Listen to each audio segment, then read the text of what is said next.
Right. ఈనాటి తెలుగు సెషన్కు స్వాగతం తెలియజేస్తూ మధ్యాహ్న భోజనానంతరం నిర్వహించుకోబోయే మన సెషన్కు స్వాగతం సుస్వాగతం. మిత్రులందరికీ మధ్యాహ్న నమస్కారాలు. నమస్కారాలు నమస్కారాలు. రైట్. ఓకే, ఉదయం ఏం చెప్పుకున్నాం మనం? ఉదయం ఏం చెప్పుకున్నాం మనం? చెప్తాం లేదు, తెలుగే చెప్పుకున్నామా? నిజమేనా? రైట్, తెలుగు చెప్పుకున్నాం. ఉదయం నుంచి తెలుగు ఎప్పుడు వచ్చినాము, అంతేనా? రైట్. అయితే సహజంగా తెలుగు మన పాఠశాలలో ఒక రకం జరుగుతుంది. అయితే మన పాఠశాలలో కానీ విద్యార్థులు కానీ పిల్లలు కానీ తెలుగు యొక్క అభివృద్ధి, తెలుగును మన విద్యార్థి నేర్పించాలంటే మనము ఎక్కడి నుంచి ప్రారంభం చేయాలి?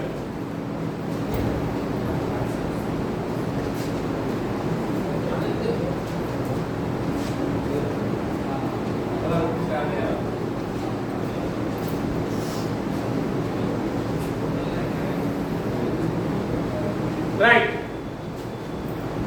ఇప్పుడు మన రామలింగం అన్న మంచి పాటతోని మన యొక్క సెషన్ను ప్రారంభించాడు కదా. పాట పాడిండా పాడించిండా ఆడించిండా? పాడుతోండి. రైట్. అయితే ఇక్కడ మన సెషన్లో మనం ఇక్కడ చర్చించుకునే విషయం ఏంటంటే భాష. భాష భాష అంటే రైట్, వెరీ గుడ్. భాషించేదే భాష, భాషించేదే భాష, అంతేనా? ఇంకా కమ్యూనికేషన్ అంటే సమాచారం చేరవేయడానికి ఉపయోగించేది, అంతేనా? భావాన్ని వ్యక్తీకరిస్తుంది, భాషిస్తుంది, సమాచారాన్ని చేరవేస్తుంది. ఇంకా అర్థవంతమైన వాక్యాల సముదాయమే భాష. Very good. ఇంకా రైట్. భాష అంటే ఏమిటి అంటున్నాం, ఓకేనా? భాషను మిత్రుడు ఏం చెప్పాడు? ప్రసారం, కమ్యూనికేషన్ అంటాడు. మరి భాషను ఎన్ని రకాలుగా మనం ప్రసరింపజేస్తాము, కమ్యూనికేట్ చేస్తాము? ఎన్ని రకాలు ఉంటుంది? రైట్. సైగల ద్వారా, మాటల ద్వారా, అర్థం కాలనా?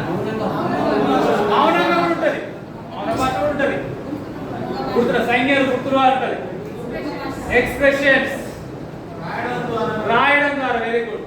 ఇంకా సూపర్. అదే సైగలు, గుర్తులు, సంజ్ఞలు, హావభావాలు కూడా భాషను వ్యక్తీకరిస్తుంది, అవునా? అంటే భావ ప్రసారంలో భాషను ఉపయోగిస్తుంటాం మనం. అంటే మన లోపల ఉన్న భావాన్ని ఎదుటి వారికి తెలియజేయడం కోసము భాషను ఒక సాధనంగా ఉపయోగిస్తున్నాము. భాషను పెంపొందించడం కోసము భాషలో మనము కొన్ని, ఇప్పుడు మీరు చెప్పిన ప్రకారం కొన్ని మౌఖికంగా జరుగుతాయి, కొన్ని రాతరూపకంగా జరుగుతాయి, అవునా? కొన్ని మౌఖికంగా చేస్తాం,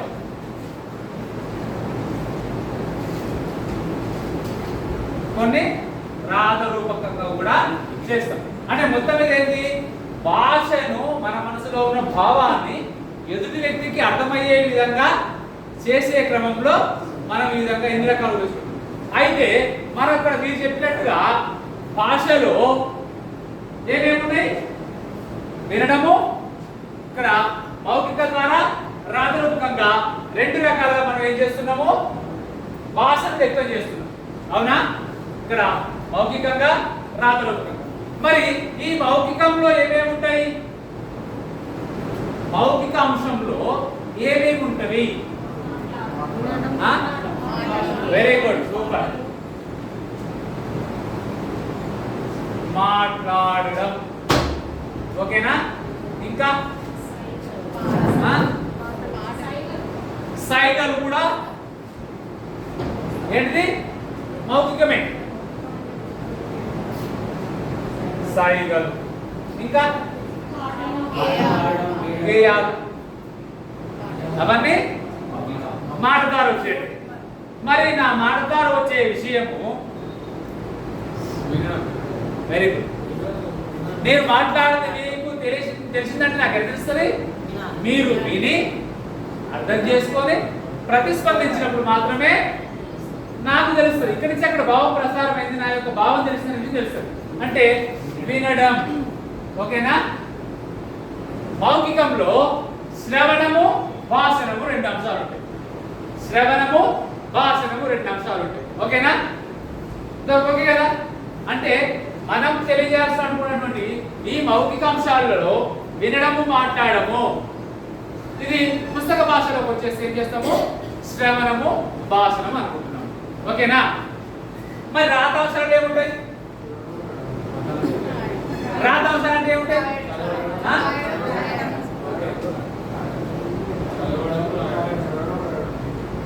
చదవడము రాయడం. అంతేనా? చదవడం రాయడం అనే అంశాలు రాత అంశాలు ఉంటాయి. మౌఖికంలో వినడము మాట్లాడడం అనే అంశాలు ఇమిడి ఉన్నాయి. అంతేనా? Right right. శ్రవణము భాషణము పఠనము లేఖనం, ఈ 4 అంశాలు ఉన్నాయి. ఎందులో ఉన్నాయి? మనం తీసుకున్నటువంటి భాషలో. అంటే మనం అనుకున్న భావాన్ని వ్యక్తీకరించే క్రమంలో ఈ 4 అంశాలతోటి భాషను మనం అభివృద్ధి చెందించాలి. అంటే మన యొక్క భావాన్ని ఎన్ని రూపాలలో వ్యక్తం చేస్తున్నాము? అది మాట్లాడేటప్పుడు విని ప్రతిస్పందించడము, పాఠం చేయనప్పుడు విని ప్రతిస్పందించడము, రాసిన అంశాన్ని చదువుకొని అవగాహన చేసుకొని అర్థం చేసుకొని మళ్ళీ దానికి రిప్లై ఇవ్వడం. ఓకేనా? ఇన్ని రకాలుగా ఇన్ని అంశాలతోటి మనము భాషను ఉపయోగించుకొని మన భావాన్ని ఇతరులు తెలియజేసేలా చేస్తున్నాం. రైట్. అయితే ఇక్కడ మనము ఈరోజు ఉదయం అన్న చెప్పినట్టుగా ఏంది? అన్న చెప్పి మీరు విన్నారు, మాట్లాడారు. అయితే మన పాఠశాలకు రాకముందుకే పిల్లవాళ్ళు ఇంటికాడ మాట్లాడడం వినడం అనే అంశము అవుతుంది. అవుతుందా? అవుతుంది. మరి పఠనము అవుతుందా? అవుతా కాదు? అయితే 5వ కాదు తెలుసుకుందాము. 5 అనే మిత్రుడు అంటున్నాడు, కాలని కొందరు మిత్రులు అంటున్నారు. Okay right. ఇక్కడ మనము ఈ అంశాల్లో శ్రవణము భాషణం అనే అంశాలు సహజంగా పుట్టుకొచ్చే ప్రారంభం అవుతూనే ఉంటాయి. ఓకేనా? పుట్టినప్పటి నుంచి పిల్లగాడు విలువ క్రమంలోనే చిక్కులేయడము చూడడము జరుగుతుంది. దాని కొంతకాలానికి మాటలోకి వచ్చేసి మాట్లాడతాం. కానీ పట్టణం అనేది ఒక నిర్మాణాత్మక జరగాలంటే అది పాఠశాలలో అవుతాం. అయితే ఈరోజు మనము పఠనం అనే అంశం గురించి మాట్లాడుతున్నాం. ఓకేనా? పఠనం పఠన వ్యూహాలు. పఠనం పఠన వ్యూహాలు. ఓకేనా? మరి ఈ పఠన వ్యూహాలు తరగతి అన్వయం ఈ టాపిక్లో మనము ఏమేమి అంశాలు నేర్చుకుంటామంటే పఠనము పఠన వ్యూహాలు, దాన్ని తరగతికి ఏ విధంగా అన్వయిస్తున్నాము. ఓకేనా? ఎలా అన్వయిస్తున్నాము? అయితే ఇందులో ఈ సెషన్లో మనం చర్చించుకునే అంశాలు ఏంటి అంటే చర్చించే అంశాలు పఠనం అంటే ఏమిటి, పాఠశాలలో పట్టణంలో విద్యార్థుల పరిస్థితి ఎలా ఉంది, ధారాళంగా చదవడం అంటే ఏమిటి, మరి ఈ పఠన సామర్థ్యాన్ని అభివృద్ధి చేయబడాల్సిన వ్యూహాలు ఏమిటి, ఈ అంశాలపైన మనం 1, 2, 3, 4 ఈ 4 అంశాలపైన చర్చించుకుందాం. ఓకేనా? రైట్.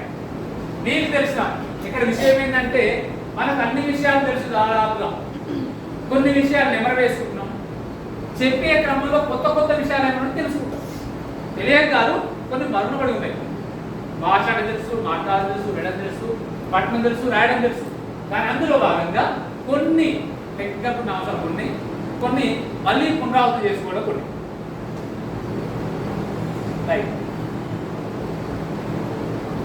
పఠనం అంటే ఏమిటి? పఠనం అంటే ఏమిటి? మీకు తెలిసిన విషయం చెప్పండి. చదవడం. Very good. అర్థం కాదా? తెలిసిన దాన్ని తెలియని దాని కానీ చదవడం. అంతేనా? అంతేనా? ఇంకా అనా అర్థం చేసుకోవడం. రైట్. ఇంకా చదివి అర్థం చేసుకోవడం. దేన్ని చదవాలి?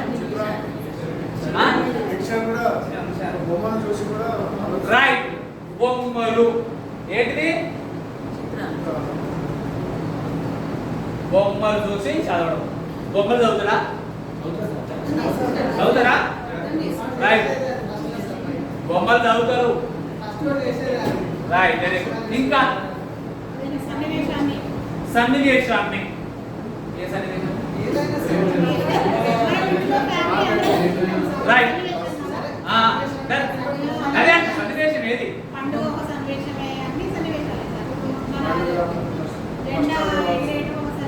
కనబడే సన్నివేశం. కంటికి కనబడే. కంటికి కనబడే సన్నివేశం.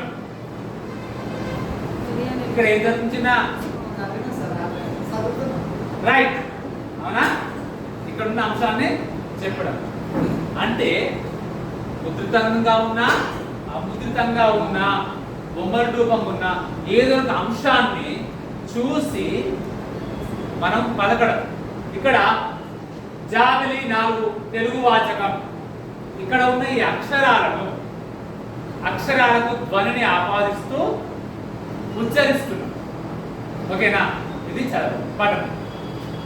ఉన్న అక్షరాలకు ధ్వనిని ఆపాదించి ఉచ్చరిస్తున్నాం. ఇది తే అనే ఒక గుర్తు, లు అనే గుర్తు, గు, తెలుగు. ఈ అక్షరాలకు మన ధ్వనిని ఆపాదిస్తూ ఉచ్చరించడాన్ని పఠనం అంటాం. ఓకేనా? రైట్. మరి ఈ పఠనాభ్యాస క్రమానికి మన పాఠశాలలో వచ్చిన విద్యార్థులకు ప్రస్తుతం పఠనంలో ఏ విధమైన పరిస్థితి ఉంది? ఎలా ఉన్నారు పిల్లలు?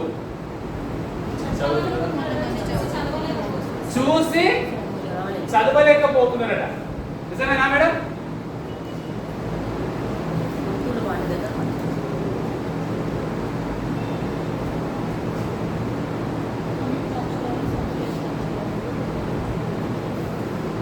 చదవలేకపోతున్నారు. ఇంకా చదువుతున్నారు కానీ మళ్ళీ భావాన్ని చెప్పలేకపోతున్నారు. భావాన్ని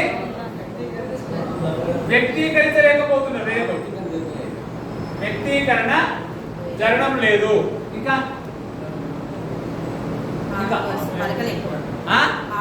కఠిన పదాలను పలకలేకపోతున్నారట. సంయుక్త అక్షరాలను చదవలేకపోతురా, పలకలేకపోతురా? వాళ్ళు రైట్. Very good. అర్థవంతంగా చదవలేకపోతున్నారు. అర్థవంతంగా చదవలేకపోతున్నారు. ఇంకా ఏమన్నారు? రైట్. ఉచ్చారణ దోషాలు జరుగుతున్నాయి. ఉచ్చారణ దోషాలు కూడా జరుగుతున్నాయి. ఓకేనా? రైట్. ఇంకా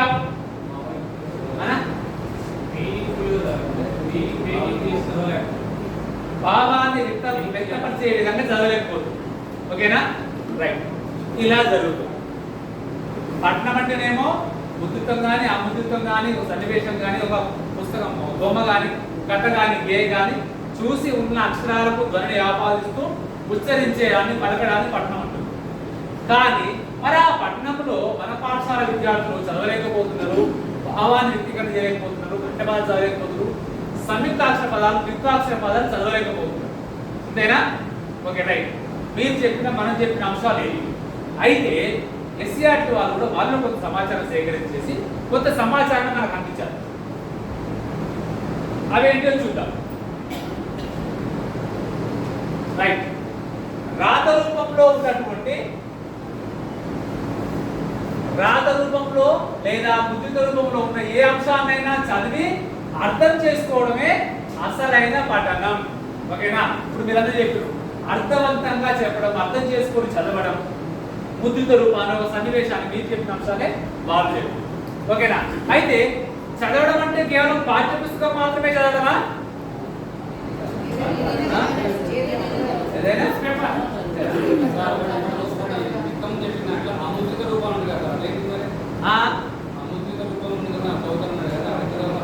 ఓకే రైట్. అమృత రూపాయలు మేడం చూసావు ఇక్కడ కూర్చొని మేము చేస్తున్నాం. వాళ్ళు ఏం చేస్తున్నారు? చిన్న అక్కడ సన్నివేశాన్ని అతను చెప్తుండు, చూశారు. ఇప్పుడు అంతా నేనున్నా ఏమంటున్నా సార్ నన్ను అనుకో సార్ అంత గొప్ప అంటూ అంటే నా భావం నీకు అర్థమైంది, నా భావము నీకు అర్థమవుతుంది. ఇక్కడ ఉన్నటువంటి అమృత రూపాన్ని చూసి కూడా ఏమంటూ మనం రెస్పాండ్ అవుతున్నాం. సార్ ఒకటే అవుతుండు. అవునా? సంతోషకరమైన విషయం నాకు అర్థమైంది. అంటే ఈ విధంగా అంటే వీళ్ళు అక్కడి నుంచి వెళ్ళి సమాచారం వస్తుంది. అయితే ఇక్కడ ఈ కథలు, కవితలు, వార్తలు, చిత్రాలు మొదలైన చదవడం కూడా పఠనమే. ఓకేనా? ఇప్పుడు పుస్తకం ఇచ్చిన ఈ పుస్తకాలు చూసి చిత్రం చూసి చదువుతున్నాం. మనం చిత్రకథలు ఉన్నాయి కదా, మన గతంలో తీసిన చిత్రకథలు ఉన్నాయి. కాకి ఒక రాయి తెచ్చి ఒక కుండలో వేయడం, ఇంకో రాయి సగవరు కుండ రాళ్ళు తీర్చడం, ఇంకో కుండలో పైకి వచ్చినట్టు. ఓకేనా? ఒక చీమ నీళ్ళలో పడిపోతారు, ఒక పిట్ట వచ్చేసి ఒక ఆకును వేస్తారు, మెల్లగా ఇంకో చిత్రంలో ఆకు పైకి చీమ ఎక్కుతుంది, తర్వాత ఆ పిట్ట ఆకు తీసుకొచ్చి గట్టు మీద వేస్తారు. ఇవన్నీ చిత్రకథలు. ఏం జరుగుతుందా అంటే వాడు చిత్రకథలు చదువుతాడా అంటే అక్కడ భావాన్ని మనకు తెలియజేస్తున్నాడు, మనకు తెలియజేస్తున్నాడు. భాష ఈ చిత్ర మాట్లాడడం అనేది నేను అదే అంటాను. ఇక్కడ ఉన్న అంశాన్ని ఏం జరుగుతుందో సన్నివేశాన్ని అతను అర్థం చేసుకొని చెబుతున్నాడు. ఓకేనా? పఠనం చేసిన తర్వాత భాషణ జరుగుతుంది. పఠనం చేస్తూ అతను అవగాహన చేసిన తర్వాత మనతో వివరణ సమాచారాన్ని అందజేసే క్రమంలో భాష మాట్లాడేదాన్ని ఉపయోగించుకుంటాం. ఇప్పుడు ఈ పుస్తకం ఉందన్నా చదువుతున్నప్పుడు చెప్తున్నా, ఇక్కడ ఉంది కోడి అని చెప్తున్నా, ఇది చదివినట్ట మాట్లాడినట్ట చెప్పనా? రెండు జరుగుతాయి ఇక్కడ. అంటే భాషలో ఒక సన్నివేశం తీసుకుంటే అందులో వినడం జరుగుతుంది, మాట్లాడడం జరుగుతుంది, చదవడం జరుగుతుంది, చివరికి రాయడం కూడా జరుగుతుంది. అన్ని అంశాలు మిళితమై ఉంటాయి. ఇక్కడ కూడా ఇలా మనము కవిత్వం ఉంది, అది మాట్లాడుతున్నట్టు చెప్పిన ఫోన్ వచ్చి చదివిన, అది చదివినట్ట మాట్లాడినట్ట, చదువుకుంటూ మాట్లాడాలి, రెండు జరుగుతాయి అక్కడ. అదేవిధంగా మనము చదవడం అంటే ఒక కేవలం పాఠ్యపుస్తకమే కాదు, కథలు, కవితలు, చిత్రాలు, గేయాలన్నీ కూడా చదవడం ఒక భాగమే. అయితే మీరు చెప్పినట్టే బట్టి పట్టడం ఒలివేల వాళ్ళ అక్షరాలు గుర్తించలేకపోతున్నారు, కేవలం పాఠ్యకాలు మాత్రం చదవగలుగుతున్నారు, ఇతర పుస్తకాల పదాలు చదవలేకపోతున్నారు, ఒత్తులు, దృష్టి, గుణితాలు, ఇవన్నీ మీరు చెప్పిన అంశాలే ఇక్కడ పొందుపడుతుంది. అంటే ఇవి ప్రస్తుత సమస్య పరిస్థితి ఇలా ఉంది. మరి ఇలా ఉన్న పరిస్థితిని మనం అధిగమించాలంటే ఏం చేయాలి? పరిస్థితి ఇలా ఉంది కదా, పరిస్థితి ఇలా ఉంది కాబట్టి దీన్ని ఏం చేయాలి? మనము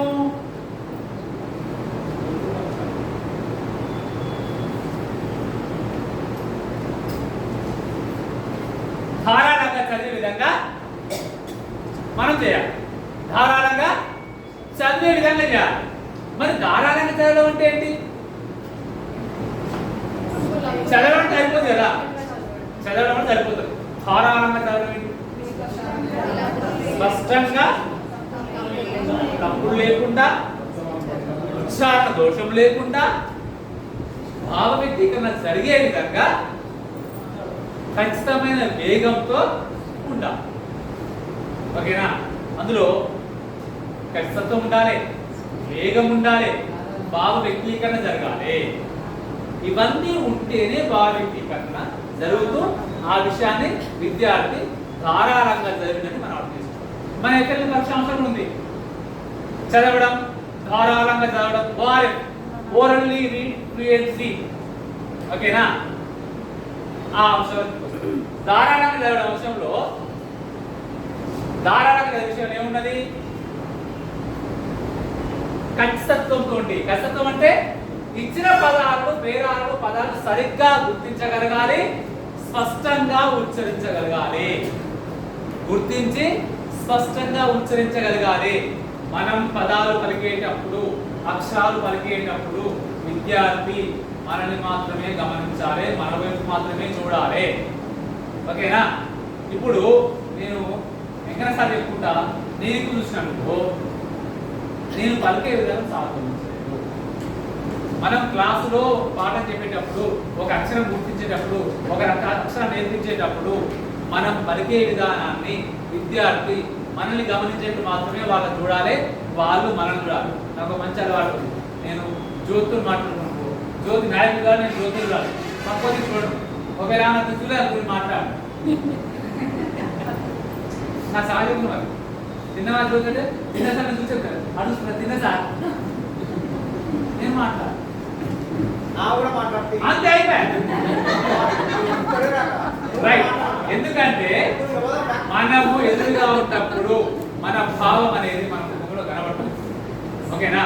కాబట్టి మనం పలికే విధానం విద్యార్థి గమనించాలంటే విద్యార్థి మనల్ని పరిశీలించాలి, విద్యార్థి పరిశీలించాలంటే విద్యార్థి మనల్ని మాత్రమే చూడాలి. మనం రాసేటప్పుడు విద్యార్థి బోర్డు చూడాలి. ఇక్కడ నేనేం రాస్తున్నా? ఖచ్చితత్వం అని రాస్తున్నా. ఇలా రాసేటప్పుడు విద్యార్థి నా రాతను మాత్రమే గమనించాలి. సారే బయట ఏ చెట్టు చూసినట్టు ఇతను రాసే విధానం తెలియదు. నా చెయ్యి ఏ విధంగా తిరుగుతున్నది, నా చెయ్యి ఏ విధంగా తిరుగుతుంది, ఎట్లా రాస్తున్నా అనే విషయం గమనించాలి విద్యార్థి. నేను రాసినాక ఓకే చిన్న ఖచ్చితత్వం రాసుకున్నారా, రాయండి, జ్యోతి రాస్తుంది, వెరీ గుడ్ అని ఎట్లా మనం అప్పుడు గమనించాలి. ఇట్లా కాదు అట్లా రాస్తున్నందుకు కా ఇట్లా గట్టిగా మంచిగా రెండో కా అని చెప్పదు, ఒకటో కా రెండో కా ఉచ్చరించదు. మన నోట్లోకి వెళ్ళి ఒకటో ఆరా ఇది కాదన్నా ఆవను అరే ఒకటో ఆరు వస్తుందా, రెండో ఆరు అయినా రెండో ఆరు మూడో ఆరు లేవు.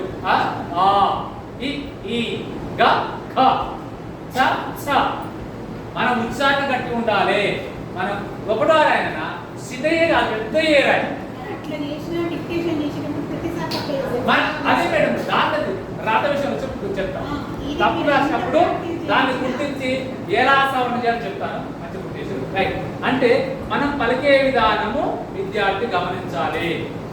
ఖచ్చితంగా స్పష్టంగా వినగలిగినప్పుడే స్పష్టంగా ఉచ్చరించగలుగుతాడు. స్పష్టంగా ఉచ్చరించినప్పుడే మనకు ఖచ్చితత్వం వస్తుంది. రైట్. వచ్చిన తర్వాత వేగం.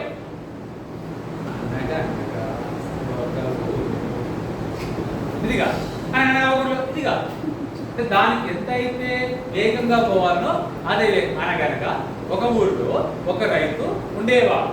అతను రోజు వ్యవసాయానికి ఉదయమే వెళ్ళేవాడు.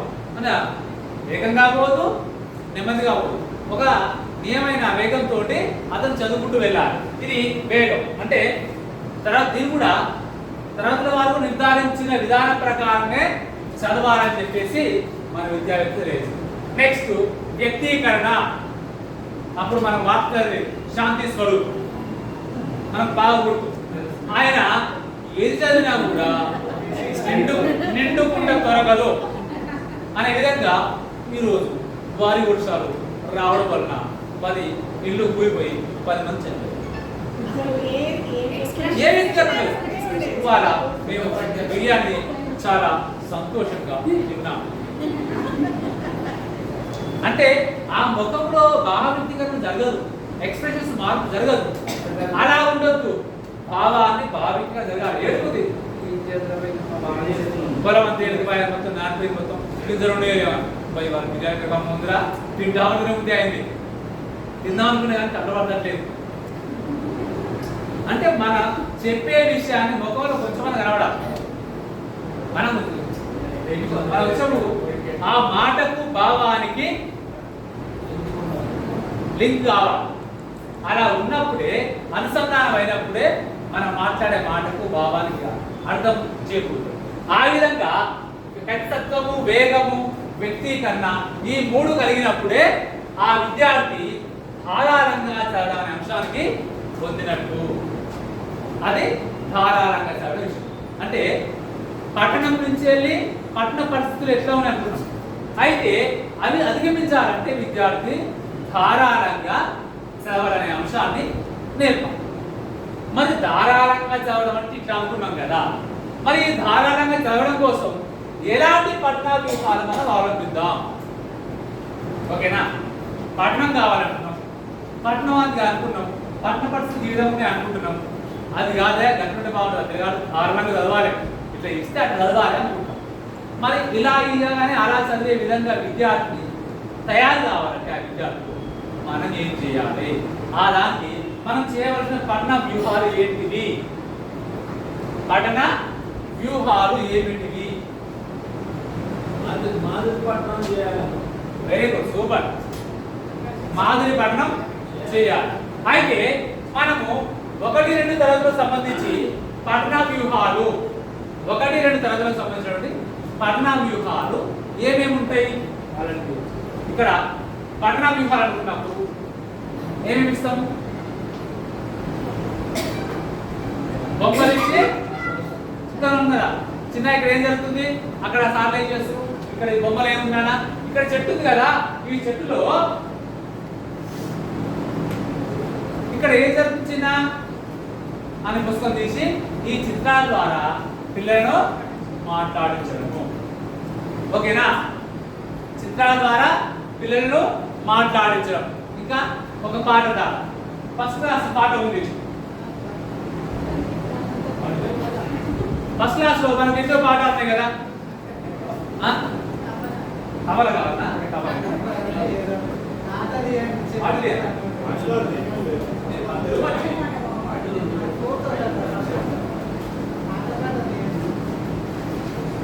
అయితే మనకు పాఠం అనుకుంటున్నాం అంతేనా? ఒక పాట ద్వారా ఫస్ట్ క్లాస్ ఉంది, కంజర పాట ఉంది, తబల పాట ఉంది. అవి ఏం చేస్తాం మనము? ఫస్ట్ ఒక పాట పాడి ఏం చేస్తాము? విద్యార్థితో అనుకున్నాం కదా మనం.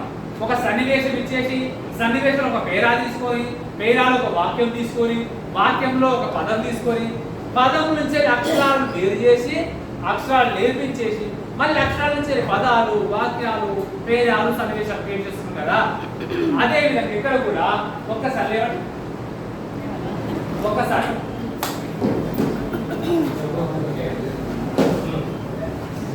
రైట్. నేను తబలా అన్నప్పుడు చేతులు కొట్టాలి, మిగతా తబలా అన్నప్పుడు చేతులు కొట్టాలి, మిగతా ఒకసారి పాట పాడుకుంటూ పోదా. తబలా అనే శబ్దం వచ్చిన మాత్రము రైట్. తగదినతో తగదినతో తగదినతో తగదినతో తగినతో తగినతో తగదినతో తగదినతో చప్పుడు చేసే తబలా.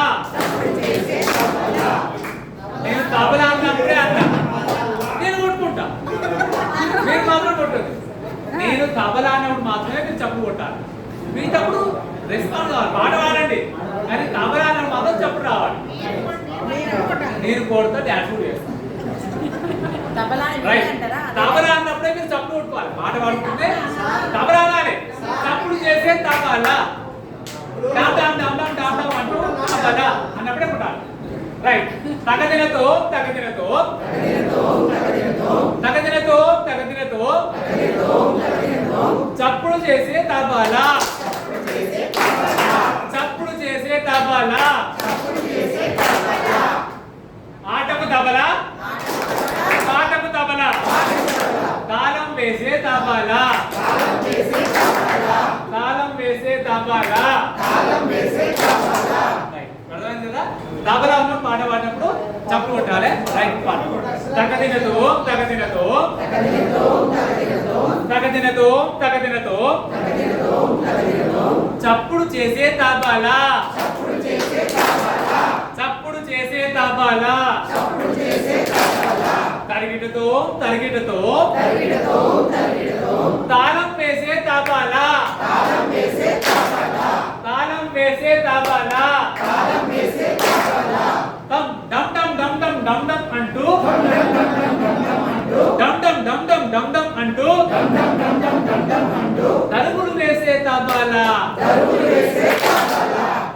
వేసే తబలా ఆటకు తబలా ఆటకు తబలా పాటకు తబలా పాటకు తబలా దేవుడి గుడిలో దేవుడి గుడిలో భజనకు తబలా భజనకు భజనకు తబలా తగదినతో తగదినతో తరిగినతో తరిగినతో తాళం వేసే తబలా తాళం వేసే తబలా రైట్. అయితే మనం ఇక్కడ ఈ పాట పాడేది ఎందుకు? పిల్లల్ని చైతన్యవంతంగా పాడడం కోసం, ఉత్సాహంగా చేయడం కోసం. మన ఉద్దేశం ఏంటిది?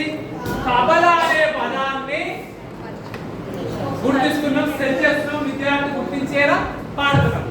మరి అన్నిసార్లు ఉంటుంది సార్ పాట పాడుకుంటా చప్పుడు మంచిగా రిథమిక్ ఉంటుంది కదా, కానీ మన ఉద్దేశం అది కాదు కదా.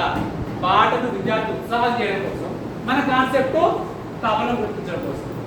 ఓకేనా? అంటే తబలా అనే పదం ఎక్కడొచ్చినా విద్యార్థి గుర్తించగలిగే విధంగా మనం చేస్తాం. మరి తబల గుర్తించిన తర్వాత ఇక్కడ మనం ఏం చేయాలి? మళ్ళీ త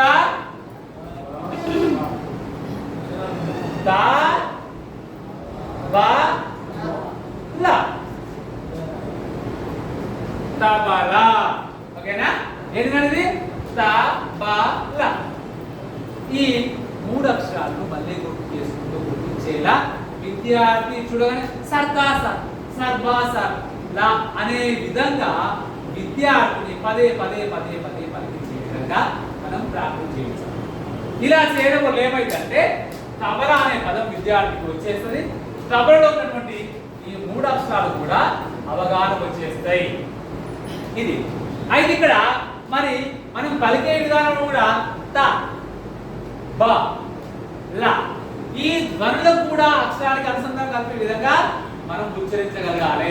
మనం చిన్నప్పుడు పిల్లగాడు 6 నెలలు 3 నెలలు కాగానే నాన్న నాన్నగా మామ వచ్చిండు, మామ వచ్చి తాతగా తాత తాత తాత మనం అనిపిస్తుంటాం. మనము తాత తాత అనిపిస్తాం. తాత వచ్చిందన్న ఫస్ట్ తాతనే అనిపిస్తాం. తాతనే అనిపిస్తుంది. ఇంకా తాత సంతోషపడ్డారు. ఈ పెదవులు కలయ కూడా మాకు సార్ తొందర పలికే అవకాశం ఉంది కాబట్టి పలికిస్తుంటాం. మా మామ మామ మామ మాడు మామ ఆడు అక్కడ మామ అంటున్నాడు రారా అర్థమైందా? అంటే ఇక్కడ మనము పలికే విధానం ధ్వనిలో కూడా ఆ అక్షరాలను అనుసంధానం కల్పించాలి. లిపికి ధ్వనికి అనుసంధానం కలిగినప్పుడు అక్కడ పఠనం అనేది ఆ నైపుణ్యం ఉత్పత్తి అనేది అందులో నైపుణ్యం సాధిస్తుంది విద్యార్థి. ఈ విధంగా ఇలా పలుకుతున్నప్పుడు లిపి తెలుసు ఆ విద్యార్థికి, పలికే ధ్వని తెలుసు. లిపికి ధ్వనికి అనుసంధానం అయిన తర్వాత వాడు స్పష్టంగా పలికే విధానం వస్తుంది. అప్పుడు ధారాలకు వస్తుంది. లిపి తెలిసింది, బాయిలా ఉంటుందనే విషయం తెలిసింది. ఇది బా అనేది గుర్తు, ఇది ఒక గుర్తు. శ్రీనివాస్ ఇట్టుంటాడు, ఎదురు శ్రీనివాస్ ఈ శ్రీనివాస్ ఇట్టుంటాడు. ఇది బా అనేది ఒక గుర్తు, లా అనేది ఒక గుర్తు. ఈ గుర్తుకు దాన్ని ఏ విధంగా పలకాలి? ఆ ధ్వనిని ఆపాదించినప్పుడు బ బ ల త అప్పుడు అతనికి స్పష్టత వస్తుంది. ఆ స్పష్టంగా ఉచ్చరించే విధానాన్ని మనము ధారాలత అంటున్నాం. ఓకేనా? ఇవి కొన్ని వ్యూహాలు. పఠనం అనే సామర్థ్యాన్ని పెంపొందించడం కోసం ఇవి కొన్ని వ్యూహాలు మాత్రమే. మీ మనసులో మీ బుర్రలో చాలా వ్యూహాలు ఉన్నాయి. ఎందుకంటే మీరు చెప్పే విద్యార్థి ఏ విధంగా రెస్పాండ్ అవుతాడో, మీకు ఏ విధంగా కనెక్ట్ అయి ఉంటాడో, అతనికి ఏ విధంగా అర్థమవుతుందో మీకు తెలుస్తుంది. కాబట్టి ఈ అంశాలు క్రోడీకరించుకొని మనం ఇవి సాధించాలి. కాబట్టి అతనికి ఎలా చెప్తే అర్థమైందో మీ ఆలోచన విధానం ప్రకారం మీరు అవలంబించే ఆ కృత్యం బట్టి మీరు నేర్పించగలుగుతున్నట్లే. కానీ మనం సాధించాల్సింది ఈ అంశం. ఇవి కొన్ని వ్యూహాలు. ఇవి కాకుండా ఇంకా కూడా కొన్ని వ్యూహాలు ఉంటాయి. రైట్, ఇవి అభ్యాసం. ఆ వ్యూహాలు అలా ఉన్నాయి. అంటే పఠన సామర్థ్యాన్ని పెంపొందించే కొన్ని వ్యూహాలు అనుకున్నాం. మరి ఆ వ్యూహాలని బాగానే ఉన్నాయి సార్. మరి ఇట్లా చెప్పని నేర్చుకుంటారు సార్. ఒక పాట పాటిస్తాము, డమ్ డమ్ డమ్ డమ్ పాట రాస్తున్నాడు, తవ రాసరా రాయడు కదా. కొన్ని కృత్యాలు, కొన్ని అభ్యాసాలు కల్పించాలి. చుక్కలతోటో, గీతలు పెట్టో, బొమ్మ గీపితో ఏదో రకంగా విద్యార్థి ఆ చేతి ఇచ్చినట్టుగా పలికే విధంగా చేసుకుంటూ అక్షరాలు గుర్తించి చదివే విధంగా కొన్ని అభ్యాసాలు కల్పించాలి. మరి అభ్యాసాలు ఏమిస్తే బాగుంటుంది? ఇక్కడ అక్షరాల పరిచయం అయినందుకు తబలలో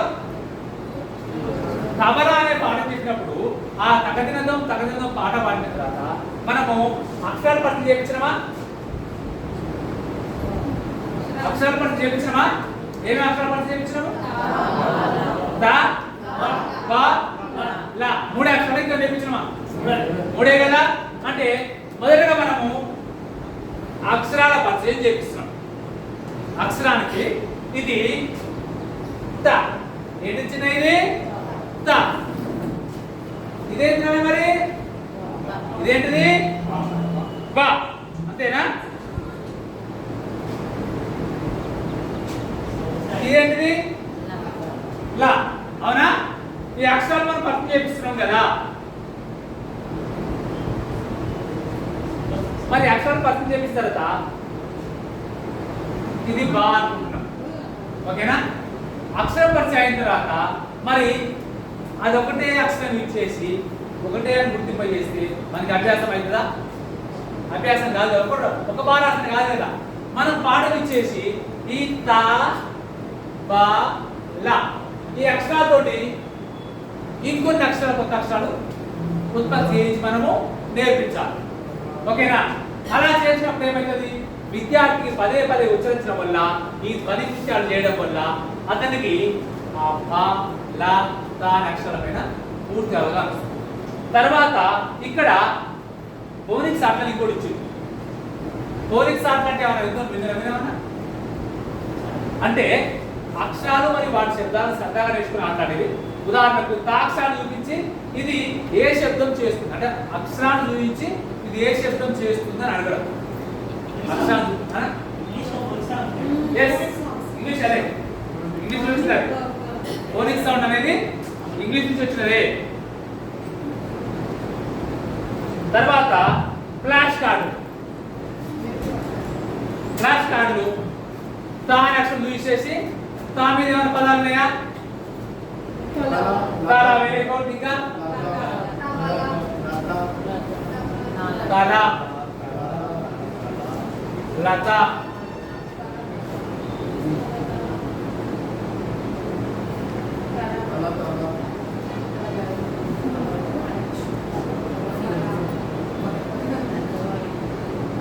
రైట్. ఈ బా అక్షరం యూజ్ చేసి బా మీద ఏమైనా పదాలు మనం పలికించి తర్వాత విద్యార్థి చెప్పిస్తాం. అదేవిధంగా లాస్ట్ అందరూ ఇట్లా స్టూడెంట్స్ కూడా వస్తాం. ఇట్లా కొన్ని అభ్యాసాలు చేయించడం వల్ల విద్యార్థి ఇంకొంచెం పఠనావగాహన పెరిగి అక్షరాలపైన భారాలతో వస్తుంది. అక్షరాలపైన భారాలతో వస్తుంది. అయితే బ్లెండింగ్ వర్డ్స్ అంటే ఇచ్చిన అక్షరాలతోటి అన్నింటినీ కలిపి కొత్త పదాలను తయారు చేయడం. ఇక్కడ ఏమేమి ఇచ్చిండు? త బా లా గం జ ర ఆ ట. అంటే ఇక్కడ ఈ అక్షరాలు ఇచ్చేసి వాటి కూడా సంఖ్యలు ఇచ్చిన 1 2 3 4 5 6 7 8. ఓకేనా? 7వ అక్షరం పేరేమిటి? ఆ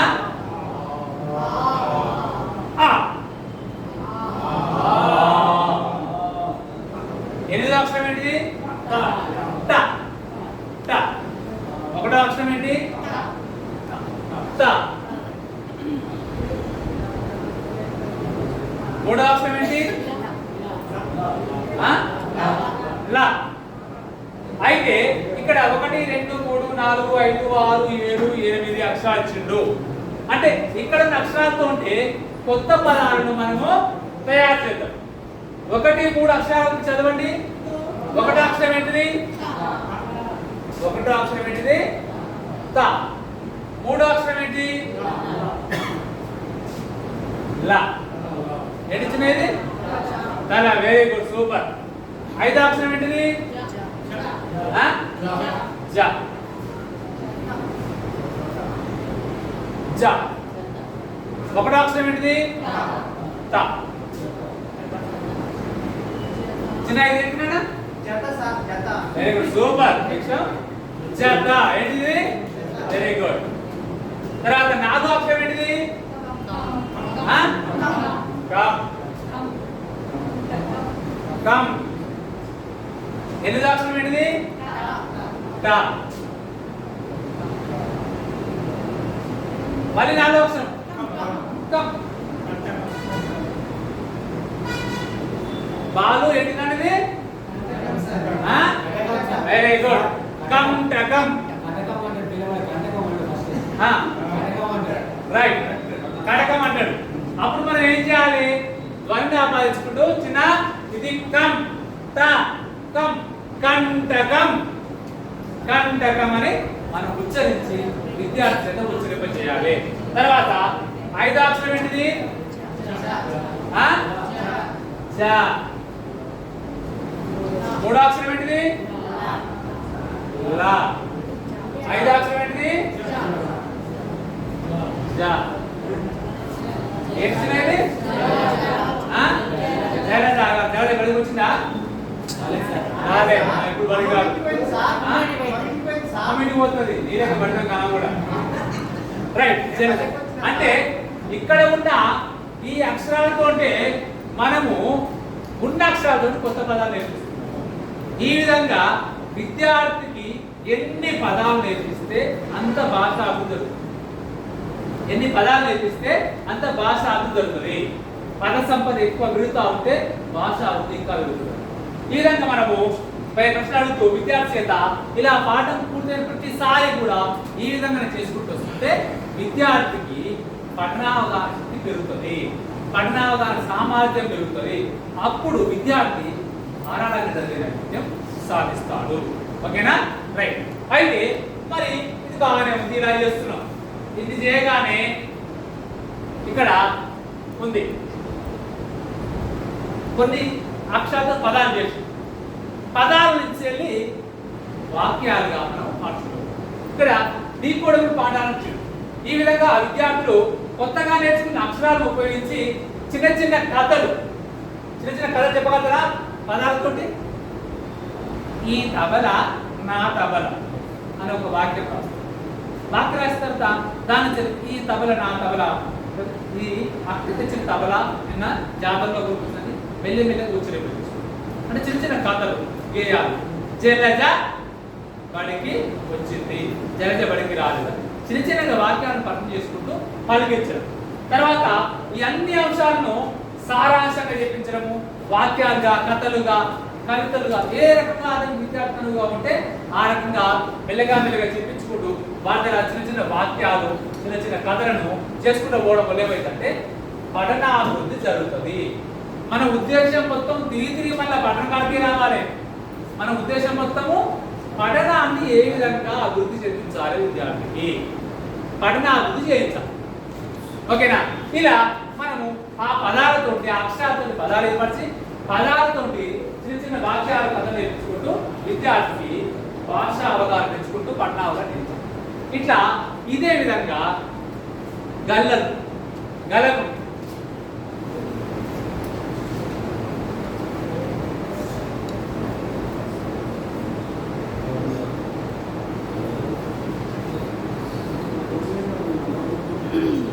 ఇలా ఇస్తామా? ఇచ్చేసి మనం ఏం చేస్తాము? తా బా లా కం జ రా ఆ త. ఇలా మనము గల్ల డబ్బలో అక్షరాలు వేసి వీటి ద్వారా పదాలను తయారు చేయించడం.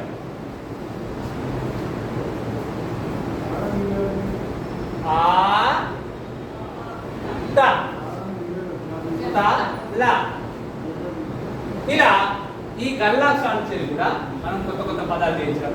తర్వాత సన్నివేశ చిత్రాలు, చిత్రకథ అనుకుంటాం కదా, చిత్రకథను విద్యార్థి ముందు పెట్టి ఆ చిత్రం ద్వారా కథ చెప్పించాం. ఓకేనా? తర్వాత గుణిత పదాలు కూడా వచ్చిన తర్వాత తేడా గుర్తించాం. గుణిత పదాలు తేడా కూడా చూయించుకుంటూ నేర్పించడం. తర్వాత గల్లలో వచ్చిన పదాలతో పాటు వాక్యాలు తయారు చేయించడం. ఒత్తు పదాలు ఒత్తు లోపించిన పదం ఉదాహరణకి ఏంటి?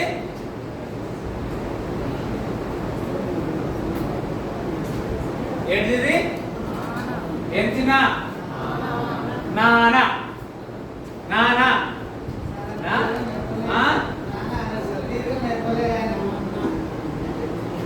గుణిత పదాలు చెప్పే సందర్భంలో అక్షరాలు తేడా గుర్తించుకుంటూ రాస్తాము. అంటే మనం పఠనాలుగా నేర్పించే క్రమంలో ఈ విధంగా వచ్చినప్పుడు నానా అన్నం, ఇది కరెక్ట్ పదమేనా? నాన్న నాన్న ఇక్కడ ఒత్తు లోపించింది కాబట్టి దాన్ని గుర్తింపజేయడం. ఈ విధంగా అంటే కొన్ని ఉదాహరణకు కాక, దీనికి ఏం చేస్తాం? మళ్ళీ కాక ఏదైనా కాక అంటే దీర్ఘం లోపించి చెప్పకూడదు. ఇంకోటి వారం అంటే రాసి విద్యార్థులు వారం అంటే ఇట్లా కాదు నాన్న, వారం ఇక్కడ దీర్ఘం ఇవ్వాలి అంటే ఓకే రైట్. అంటే ఒక విద్యార్థి వారం అని చెప్పినప్పుడు వరం రాసిండు. చిన్న చదువు ఏంటంటే వారం సార్, కరెక్ట్ చదువునా? వారం సార్ మళ్ళీ చెప్తాను, అది వారం సార్, వారమేనా? అక్కడ మనం పలికే ధ్వనిని గుర్తిస్తాడు. సారు వారం అంటుంటుంది, నేను బాగా రాసిన కదా సార్ సార్ సార్ అని వాడు ఏం చేస్తా అంటే ఇస్తున్నారు సార్ అని చెప్పేసి గుర్తించగలుగుతాడు. కొందరు గుర్తించగలుగుతారు, కొందరు గుర్తించలేకపోతారు. గుర్తించే క్రమంలో ఏం చేస్తాం మనము? ఇక్కడ ఇది దీర్ఘం ఇచ్చి రాయాల్సింది అని చెప్పేసి మనం గుర్తిస్తాం. ఈ విధంగా విద్యార్థులను అక్కడనే చదివించి రాపించి వాళ్ళ చేత ఉచ్చరింపజేసి మనం చెప్పిన పదం రాసిన తర్వాత ఇది కరెక్ట్ గా చెప్పేసి కరెక్ట్ అయితే ఓకే, కరెక్ట్ కాకపోతే అప్పుడు చదివించాలి. దానిని ఆ లిపికి ఆపాదింప చేసి వాడు గుర్తించే వరకు చెప్పుకుంటూ రాయించే ప్రయత్నము మనం చేయాలి. ఈ విధంగా మనము పఠనావగాహన కోసం చేస్తున్నాం. అయితే పిల్లల్లో పఠనా